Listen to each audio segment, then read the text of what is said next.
J'ai étudié et réfléchi à ce sujet, et aujourd'hui, je veux parler des leçons de vie que nous pouvons tirer de l'incarnation. Pendant la période de Noël, nous avons souvent enseigné sur la venue du Christ sur terre par la naissance virginale, mais aujourd'hui, je ne veux pas simplement répéter cet enseignement. Plutôt, je veux réfléchir à ce que l'incarnation peut nous apprendre. Nous savons que Noël signifie l'incarnation, mais qu'est-ce que cela signifie pour nous concrètement?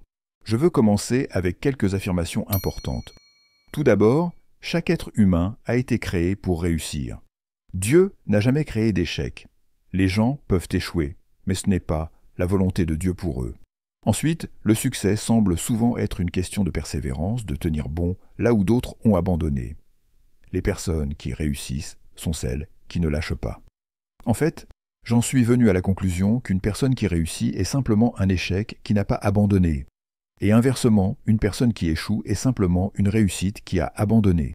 La seule différence entre les deux est la capacité à tenir bon. L'échec n'est qu'un succès retardé, tant que vous avez du courage et de l'ambition. Si vous échouez, considérez cela comme temporaire. Mais vous pouvez rendre cet échec permanent si vous l'acceptez comme une fin. Ne considérez jamais l'échec comme une adresse permanente. Si vous voulez réussir dans la vie, mettez toujours l'échec en perspective. Voici une citation que j'ai retenue. Si vous perdez confiance en vous, faites semblant d'être quelqu'un d'autre. J'ai appliqué cette idée il y a des années, et cela a changé ma perception de moi-même. Parfois, nous pouvons perdre confiance en nos capacités, et c'est dans ces moments que Dieu nous appelle à devenir quelqu'un d'autre.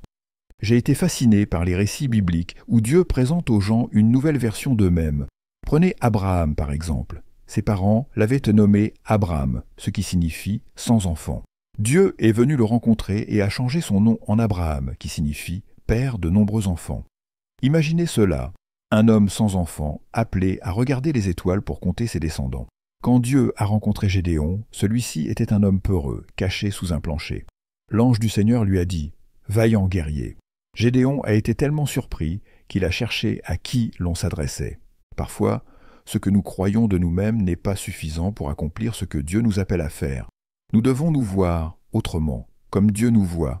Lorsque Dieu m'a parlé de qui j'étais confus. Je ne pouvais pas croire ce qu'il disait. Mais la vérité à votre sujet peut vous choquer. Même ceux qui vous entourent ne savent pas toujours qui vous êtes réellement. Le succès exige un prix à payer. Booker T. Washington a dit « J'ai appris que le succès ne se mesure pas tant à la position que l'on a atteinte dans la vie, mais aux obstacles que l'on a surmontés pour y arriver. » Les gens vous respectent, non pas pour ce que vous avez accompli, mais pour ce que vous avez dû traverser pour y parvenir.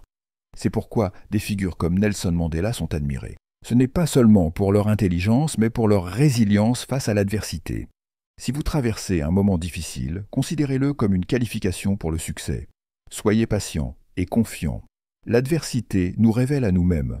Vous ne savez jamais qui vous êtes vraiment jusqu'à ce que vous soyez confronté à des problèmes. On peut se vanter de sa foi jusqu'à ce que les épreuves surgissent. L'adversité expose notre véritable nature. Pour moi, Noël est symbolisé par une femme nommée Marie, qui a surmonté des obstacles et géré l'adversité avec grâce. Noël, c'est Dieu qui s'incarne dans un corps humain. C'est l'éternité qui entre dans le temps. C'est le Créateur qui entre dans sa création. C'est le mystère de la rédemption qui rejoint un monde en rébellion. Le corps que Dieu a utilisé pour entrer sur terre était celui d'une jeune femme. Cette femme, Marie, a beaucoup à nous enseigner, car chaque être humain est né pour accomplir un objectif divin. Tout comme Marie a été choisie pour porter et donner naissance au Fils de Dieu, nous sommes tous appelés à être les hôtes des idées et des desseins divins que Dieu a placés en nous. Les idées sont comme des enfants spirituels. Les grandes réalisations commencent par une conception dans notre esprit et notre cœur. Pour réussir, nous devons passer par le même processus que Marie. Dieu nous a donné Noël, non seulement pour se révéler au monde, mais aussi pour nous enseigner comment donner naissance à ses desseins dans nos vies. Galates 4:3 nous rappelle que Dieu a envoyé son Fils, né d'une femme, au moment opportun pour nous racheter. Marie a conçu une mission divine et l'a menée à bien. Elle a livré ce que Dieu lui avait confié. Chaque être humain a été créé pour accomplir le dessein de Dieu dans sa génération. Vous n'êtes pas né simplement pour payer vos factures ou maintenir une hypothèque. Vous êtes sur terre parce que Dieu avait quelque chose d'unique à offrir au monde à travers vous. En entrant dans cette nouvelle année, ne vous contentez pas de chercher un emploi, cherchez une mission. Prenez note de ceci. Vous êtes né pour accomplir une mission divine sur terre. Répétez-le avec moi.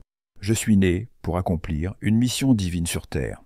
Vous avez été conçu pour concevoir et pour livrer une mission divine sur cette planète. Réfléchissez-y sérieusement. Vous n'êtes pas venu ici pour occuper de l'espace. Vous êtes venu pour faire une différence.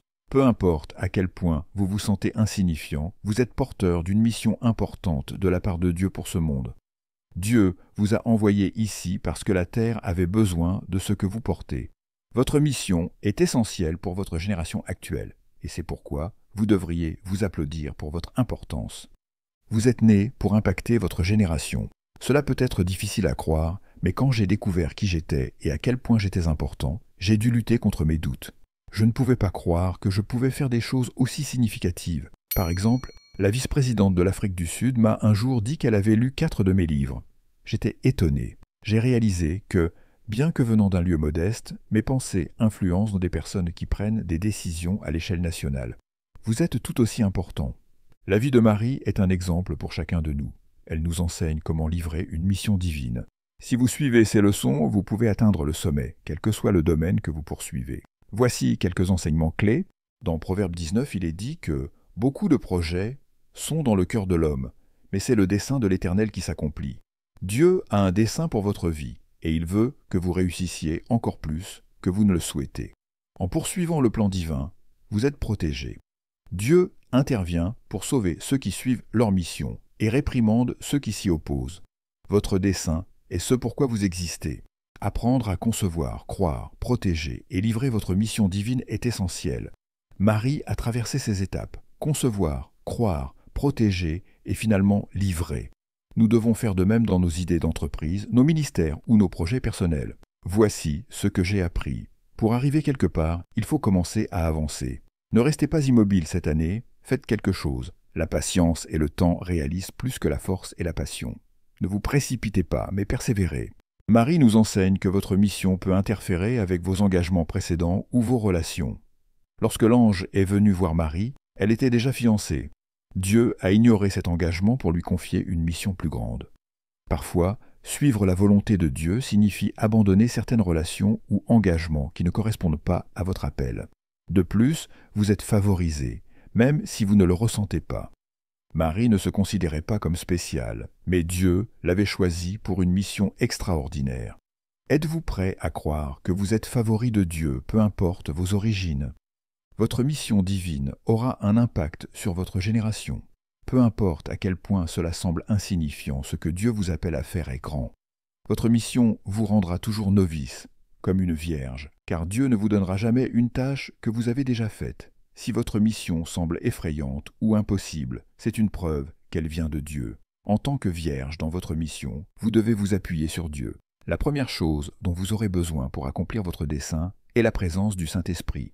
Si votre rêve nécessite Dieu, c'est une confirmation qu'il vient de lui. Votre appel exige patience et confiance. Dieu met souvent du temps à réaliser une vision, mais cela ne signifie pas qu'elle ne s'accomplira pas. Attendez avec foi et persévérez. Souvenez-vous que vous êtes né pour accomplir quelque chose de grand, et ce monde a besoin de ce que vous portez. Avancez avec courage et laissez Dieu travailler à travers vous. Dieu ne vous confiera jamais une mission que vous pouvez accomplir sans lui. Ensuite, vous aurez besoin des bonnes personnes dans votre vie. L'ange dit à Marie, « Le Saint-Esprit viendra sur toi. » Et il ajoute, « Élisabeth, ta parente, est aussi enceinte. » Marie demande, « Comment puis-je accomplir ma mission ?» L'ange lui donne 2 réponses. Vous avez besoin de Dieu et d'une bonne compagnie. Élisabeth, une femme déclarée stérile et trop âgée pour avoir des enfants, est pourtant enceinte de 6 mois. Dieu dit à Marie, « Si cela semble impossible, entoure-toi de personnes qui vivent l'impossible. Quitte les gens qui pensent que rien n'est possible et rapproche-toi de ceux qui croient que tout l'est. » 2 éléments sont essentiels pour réaliser un rêve, dépendre de Dieu et changer d'entourage. Certains parmi vous doivent réévaluer leurs relations. Vous avez peut-être la liberté de choisir où aller ou qui fréquenter. Mais si vous voulez réussir, entourez-vous de rêves et d'ambitions. Dans un environnement où tout le monde est enceinte de visions et de miracles, vous ne pouvez qu'être inspiré à réaliser de grandes choses. Trouvez les bonnes personnes. La compagnie que vous choisissez détermine si vous accoucherez de votre rêve ou si vous l'abandonnerez. Votre entourage joue un rôle crucial. Si vous restez avec des gens stériles d'idées, ils risquent de vous convaincre d'avorter de vos rêves. Les personnes qui n'ont pas de direction aiment que vous restiez à leur niveau. Si vous voulez réussir, vous devez dépendre de Dieu et trouver le bon environnement. Croyez que c'est possible. L'ange dit à Marie, « Rien n'est impossible à Dieu.